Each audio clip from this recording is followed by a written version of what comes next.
Medina শরীফ ইসলামী সাম্রাজ্যের রাজধানী খলিফা ওমর রাদিয়াল্লাহু আনহু লোকদের মধ্যে বাইতুল মালের কিছু অর্থ বণ্টন করছেন।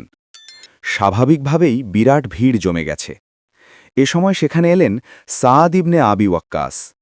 তিনি প্রভাবশালী ও অভিজাত মায়ের সন্তান।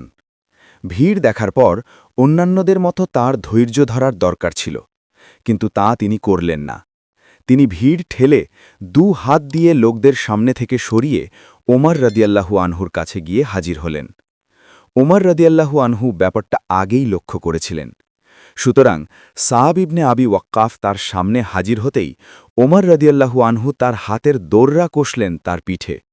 উপস্থিত সবাই দেখল খলিফা একটা দোররা মেরেছেন সাদ ইবনে আবি ওয়াক্কাসকে। দোররা মারার পর হজরত ওমর রাদিয়াল্লাহু আনহু সাদ ইবনে আবি ওয়াক্কাসকে লক্ষ্য করে বললেন, সবার এবং সব কিছুর ওপরে যে আল্লাহর আইন তা তোমার মনে নেই? আল্লাহর আইনের মোকাবিলায় তোমার কানাকড়িও যে মূল্য নেই, এটা তোমাকে বুঝিয়ে দেয়া প্রয়োজনীয় হয়ে পড়েছিল।